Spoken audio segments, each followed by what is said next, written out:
বাবা শহীদ রাষ্ট্রপতি জিয়াউর রহমান ও মা সাবেক প্রধানমন্ত্রী বেগম খালেদা জিয়ার কবর জিয়ারতে জিয়া উদ্যানে আসতে পারেন তারেক রহমান। আর সেখানে আছেন আমাদের সহকর্মী শফিকুল ইসলাম। আমরা সরাসরি যুক্ত হচ্ছি তার সাথে। শফিক, আপনি তো শুনতে পাচ্ছেন, আপনি রয়েছেন জিয়া উদ্যানে। তো কবর জিয়ারতের জন্য তারেক রহমান কখন যেতে পারেন জিয়া উদ্যানে? আপনার কাছে সবশেষ কি তথ্য রয়েছে, বিস্তারিত আমাদের জানান। ত্রয়োদশ জাতীয় সংসদ নির্বাচনের মধ্য দিয়ে বিএনপির বিজয় হয়েছে। তারা সংখ্যাগরিষ্ঠ আসনে জয় পেয়েছে এবং আগামী সংসদেই তারা সরকার গঠন করতে যাচ্ছে।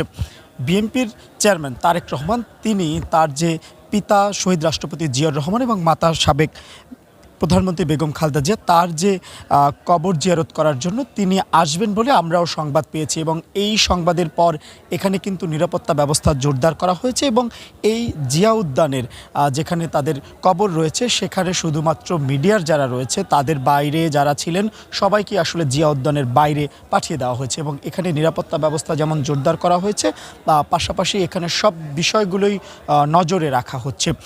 তারেক রহমান এর আগে যখন শেষ দিনের নির্বাচনী প্রচারণা অর্থাৎ গত ৯ তারিখে তিনি প্রচারণা শেষ করে শেষ সময় এখানে এসেছিলেন এবং এখানে এসে তিনি তার পিতামাতার কবর জিয়ারত করেন এবং জিয়ারত করে সেখানে তিনি তারপরেই তিনি তার বাসায় ফিরেছিলেন এবং আজকের তার আসার বিষয়ে আমরা জানতে পেরেছি ঠিকই, তবে তিনি ঠিক কখন এসে এখানে পৌঁছাবেন সেটি কিন্তু এখন পর্যন্ত নিশ্চিত করে বলা হয়নি।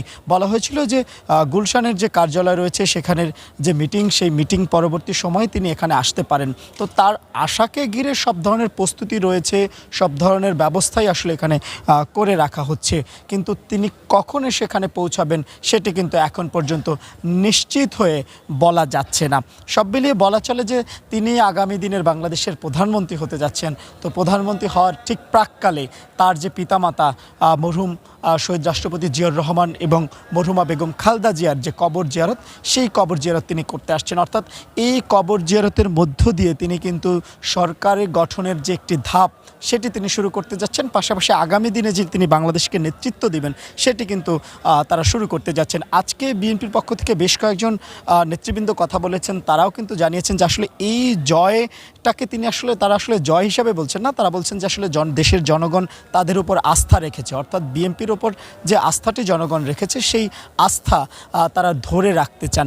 এবং আরেকটি বিষয় জানিয়ে রাখি, এখানে কিন্তু আমরা সাবেক প্রধানমন্ত্রী বেগম খালেদা জিয়ার মৃত্যুর পর থেকেই এখানে কোরআন শরীফ তেলাওয়াতের ব্যবস্থা রাখা হয়েছিল এবং এখনও কিন্তু সেটি চলছে। অর্থাৎ তার মৃত্যুর দীর্ঘদিন পেরিয়ে গেলেও এখনও কিন্তু এখানে তার রুহের মাগফিরাত কামনায় যে দোয়া দুরুদের যে আয়োজন সেটি কিন্তু রয়েছে। এবং আজকে যেহেতু বিএনপির চেয়ারম্যান তারেক রহমান আসবে, তার আশাকে ঘিরে তাদের যে প্রস্তুতি সেটিও কিন্তু এক ধরনের সম্পূর্ণ বলা চলে। যে সব মিলিয়ে বলা চলে যে আসলে আজকের রাতের মধ্যেই তিনি আসবেন, তবে কোন সময় তিনি এখানে এসে পৌঁছাবেন সেটি এখন পর্যন্ত নিশ্চিত নয়। তবে সব মিলিয়ে বলা চলে যে তার আশাটা অনেকটাই নিশ্চিত। রোমানা, এই ছিল আমার কাছে জিয়া উদ্যান থেকে সর্বশেষ। শফিকুল, আপনাকে ধন্যবাদ।